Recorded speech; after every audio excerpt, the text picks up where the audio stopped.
कुंडीय श्री गायत्री महायज्ञ के इस भूमि पूजन के पवित्र अवसर पर मंच पर विराजमान सभी हमारे गायत्री परिवार के श्रेष्ठ जन, सामने बैठे हुए सभी सम्मानित अतिथिगण, गायत्री परिवार के सभी सम्मानित कार्यकर्ता मित्र और शक्ति स्वरूपा हमारी माताएं, हमारी बहनें, अन्य सभी कार्यकर्ता मित्र, इतनी ऊर्जा पूर्व में मिश्रा जी और हमारे भारती जी ने भर दिया है, उससे ज्यादा मेरी कोई क्षमता नहीं है कि मैं कोई ऊर्जा आपको दे पाऊं। बहुत ही प्रेरणादायी और सार गर्भित ऊर्जा देने का काम आपने किया है। निश्चित रूप से मैं कह सकता हूं कि गायत्री परिवार न केवल हमारे आध्यात्मिक उत्थान के लिए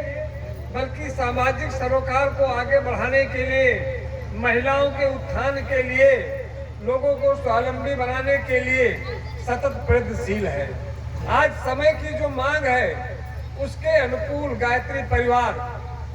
आगे बढ़ने का काम कर रहा है और सबको प्रेरणा देने का काम कर रहा है। मुझे सौभाग्य प्राप्त हुआ था, कुछ दिन पूर्व मैं श्री हरिद्वार गया हुआ था और गायत्री परिवार के पवित्र मंदिर में मुझे जाने का सौभाग्य प्राप्त हुआ। वहाँ की मैंने जो व्यवस्था देखी, वहाँ के सारे जो मैंने कार्यक्रम देखे, उस कार्यक्रम से मन आह्लादित हो गया और जितना मैं गायत्री परिवार के बारे में सोचता था उससे ज्यादा गायत्री परिवार सामाजिक सरोकार से जुड़े हुए विषयों को लेकर के आगे बढ़ने का काम कर रहा है और हमारे बलरामपुर के कार्यकर्ता भी इसी अभियान को आगे बढ़ाने का काम कर रहे हैं। लेकिन मुझे आज इस मंच पर यह कहते हुए प्रसन्नता भी हो रही है और मैंने एक आध बार कहा भी है कि हमारे तुलसीपुर में, माननीय बिजली श्री बाबू, तुलसीपुर में जो गायत्री परिवार की ऊर्जा है, वहाँ जो लोगों की सक्रियता रहती है, उसकी तुलना में मुझे बलरामपुर थोड़ा सा एक कदम पीछे दिखाई पड़ रहा है। वहाँ कोई आयोजन होता है, कोई यज्ञ होता है, तो तुलसीपुर में लोगों को लंबी लाइन लगी रहती है हवन करने के लिए, कार्यक्रम में अपनी भागीदारी करने के लिए। लेकिन यहाँ मुझे ये कहते हुए अफसोस हो रहा है कि यहाँ के हमारे कार्यकर्ता, क्योंकि मैं भी संघ का कार्यकर्ता हूँ, कार्यक्रम कराने के लिए कितना तपस्या करना पड़ता है, कितना लगना पड़ता है, इसके बाद भी 100% हमको परिणाम नहीं मिल पाता है। ऐसे गायत्री परिवार के भी कार्यकर्ता समाज में जाते हैं, 100 लोगों को सूचना देते हैं, तो 25 लोग आते हैं, बाकी लोग नहीं आते हैं। लेकिन नहीं, हमको उनकी भावना को समझना चाहिए और निश्चित रूप से कहीं न कहीं ये प्रत्यक्ष अप्रत्यक्ष रूप से हमारे हित के लिए सारा प्रयास गायत्री परिवार कर रहा है,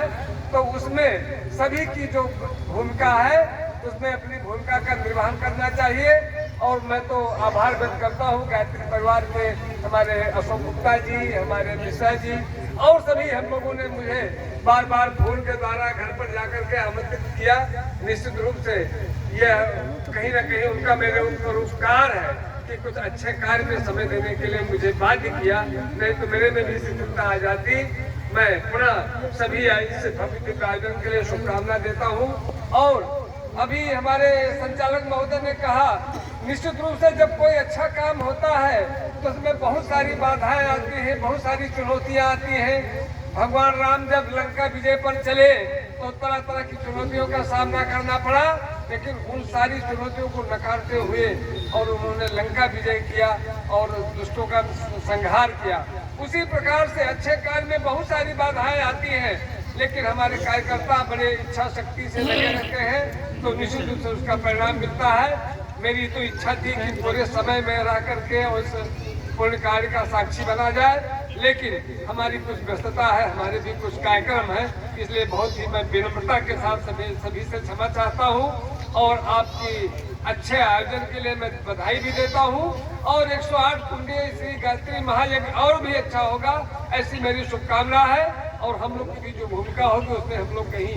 और पूरा समाज मनसा वाचा कर्मणा जिसके लायक जो है वो अवश्य करे। सभी को बहुत बहुत शुभकामना, बहुत बहुत बधाई। बहुत